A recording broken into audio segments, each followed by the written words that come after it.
God bless everybody. How are you guys doing? I know you can't answer me physically, but there in the comment section, comment how you are, comment whatever you want, The comment section is open for anybody to interact. This is a YouTube channel. This is a place where we can interact. My viewers, I want you to be freely open to interact with me and to talk to me. So that being said, my name is Genesis and I am a woman of God. I'm not going to put a title because in the end, all that truly follow the gospel, we're just men and women of God who are working to achieve that perfect man stature. But if I'm a little out of breath, if you notice, is that I'm a little nervous. I haven't spoken to the camera in a while, and I'm not nervous because because this is something scary. No, because I can't see you. I'm basically feeling like I'm talking to myself, but I'm nervous because the things of God, they make me have a godly fear.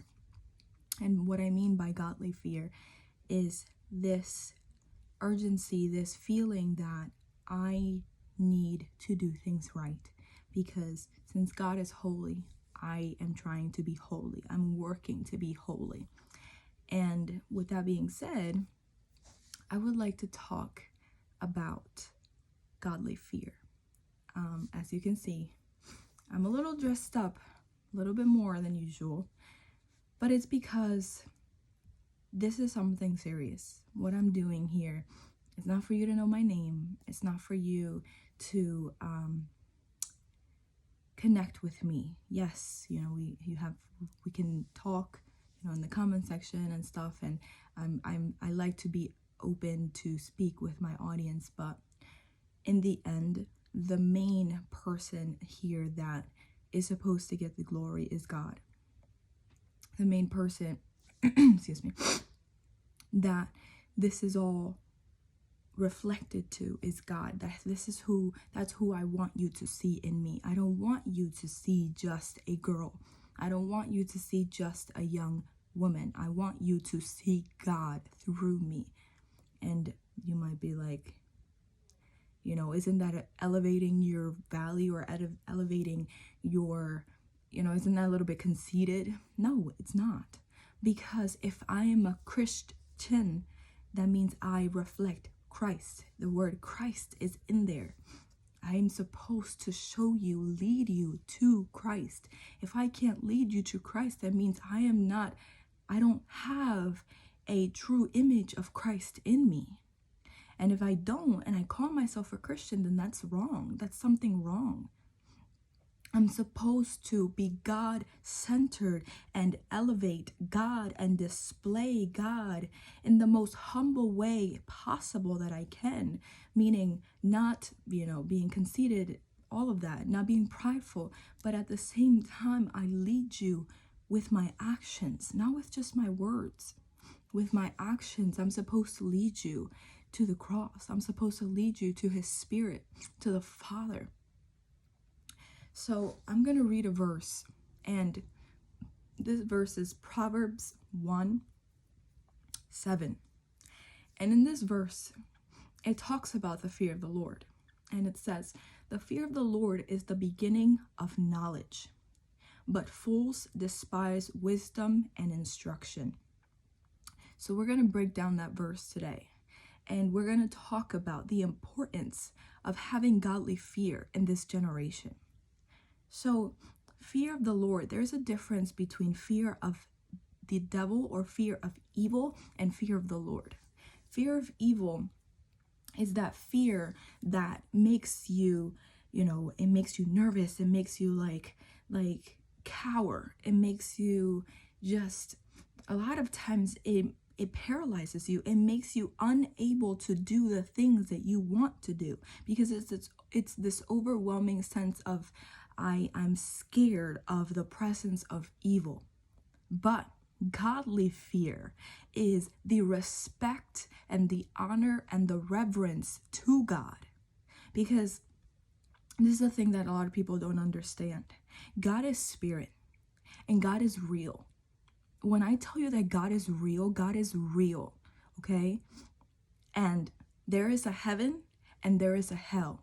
A lot of people are not going to be upfront with you and tell you this because they're too worried about what you're going to think about them. I don't care what you think about me. I don't care, because in reality, when I go to heaven and I'm standing before the King of Kings and he tells me, why didn't you preach the gospel the way I told you to preach? In reality, it's not going to matter what you thought. It's going to matter in that moment.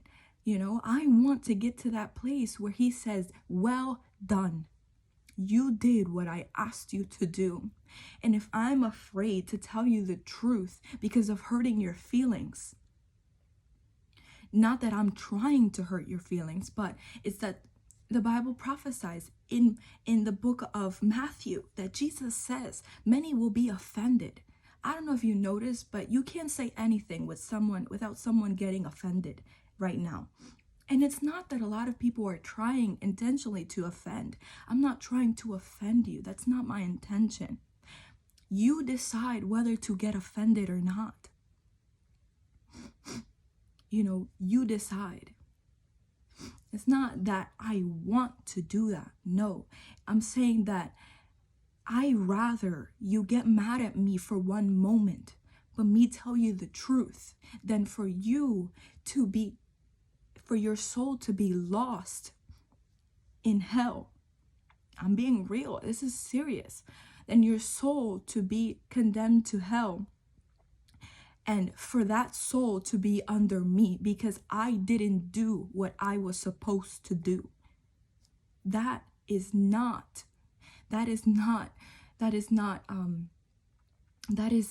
would make me so, guilty, because it's like you having the power to, you having the tools, and I'm going to illustrate this in a way.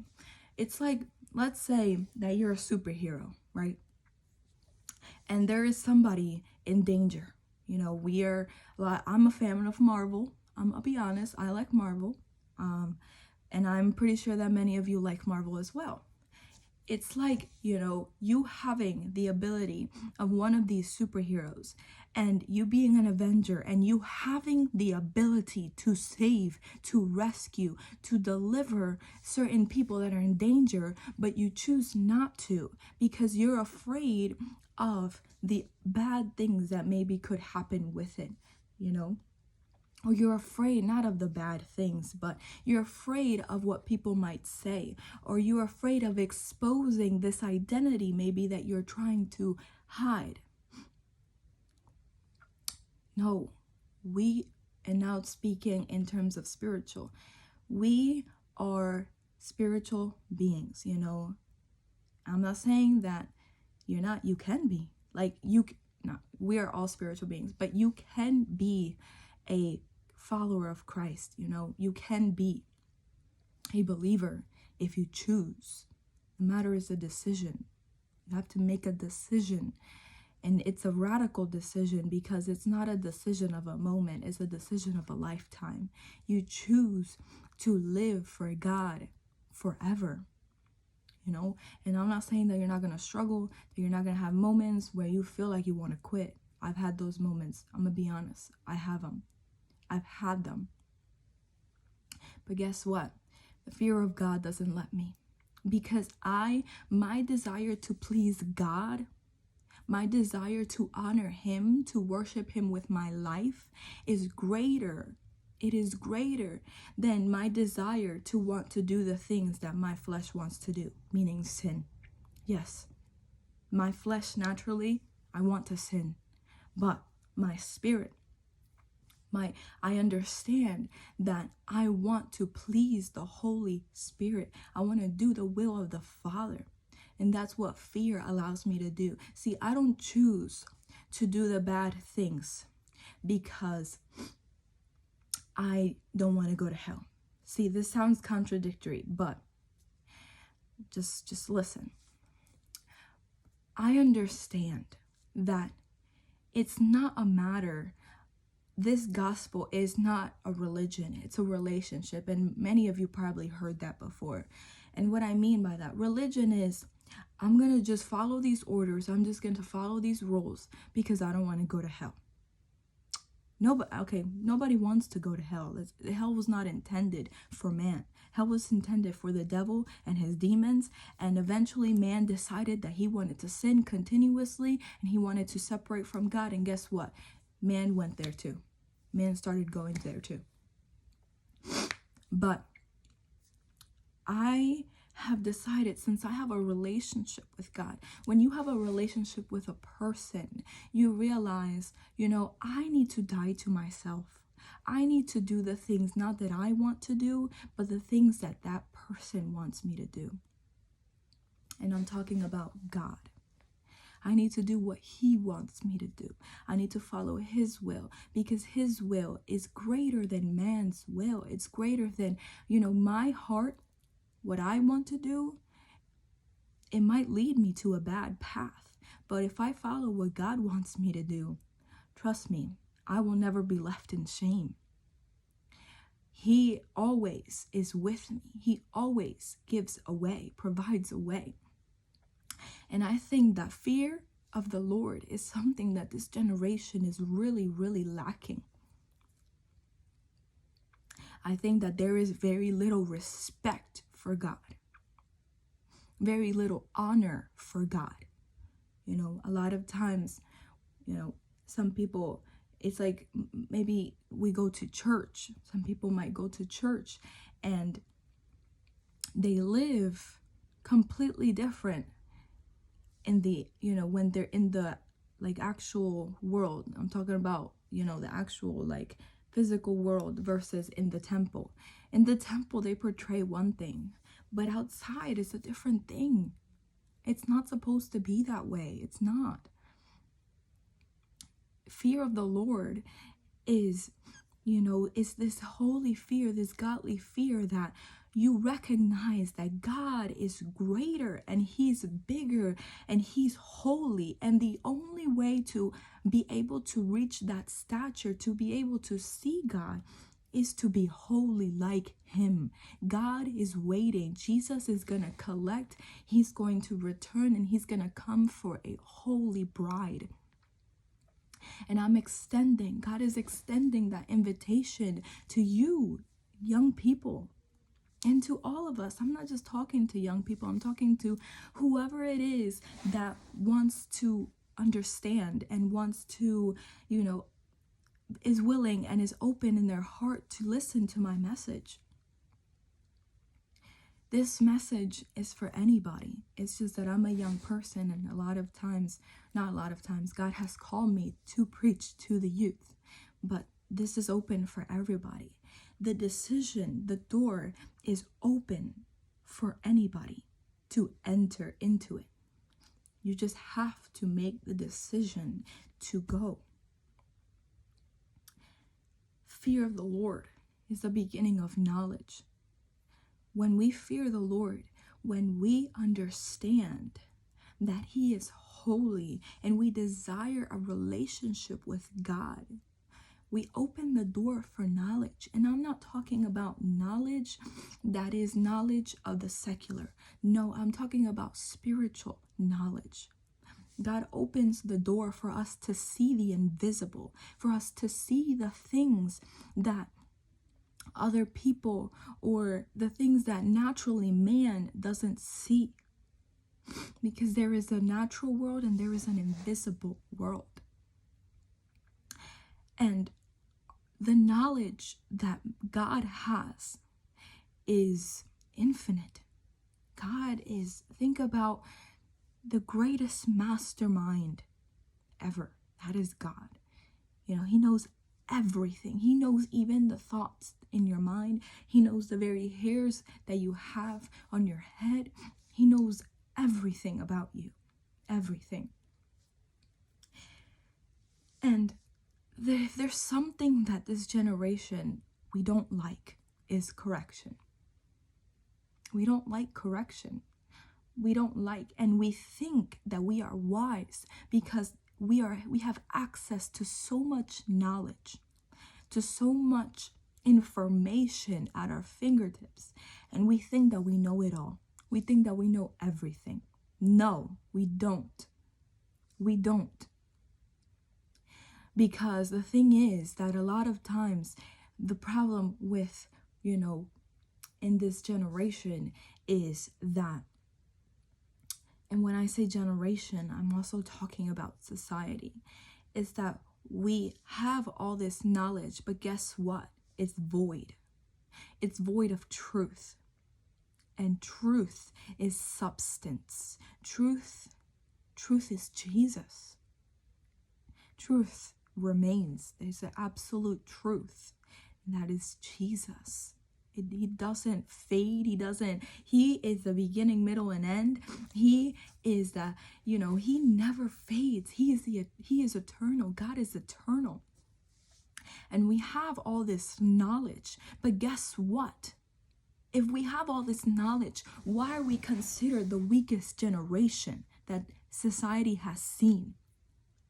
Could it be that this knowledge is not equating to anything? This knowledge is not enough. Because what is it worth for me to know so much? But in reality, people see and they make fun of this generation. It's like, it just doesn't make sense to me sometimes. How is it possible that we know so much, that we have all these capabilities, all these abilities? You see it, there's so many brilliant minds, but then at the same time, we see so many young people in, just failing in life, or we see so many young people in such difficult circumstances and, basically being we're called the lazy generation, the generation that doesn't want to work, the generation, we're called the TikTok generation. Like, I'm not bashing TikTok. If you use social media correctly, if you use it positively, yes, it's good. It's good. But at the same time, we have so much potential. And what is it worth if we have that potential, but it's never realized? What is it worth if we have all this knowledge, but we never get to enter into that wisdom? It's not worth it. We have the ability. All of us have locked up ability, potential that God placed inside of us to succeed, to excel, to be someone great. And the only one who has all the answers to the questions that you want. That's the thing that we seek for. We seek for answers in sources that are dead, meaning sources that are void, idols and things that are not real, meaning that they are not alive. Your cell phone is not alive. It's not a living thing. The textbook is not a living thing. That's not. The only one that can answer all of the questions that literally keep you awake at night, all of the things, the only one that can deliver you from all of these mental disorders, maybe that you might be struggling with, psychological disorders. Yes, I'm going there because this generation is struggling so much with depression, with anxiety, with all these things that are not supposed to be there. The only one that can deliver you from that is the King of Kings, Lord of Lords. And he is calling you right now. He is calling you. He is the only one that can set you free. Because nobody wants to live that way. Nobody, And I'm not here to boast about myself and say, oh yeah, that I got it all together, or that I'm this perfect human being. No, I have gone through struggles as well. Sometimes I still struggle with, with whatever it is, all the temptations that you might think about. Yes, all the young temptations, the temptations that young people go through. Maybe at a given moment I have gone through them. But it doesn't matter about me. It's about God. God is real. And He is extending a hand. He is here for you.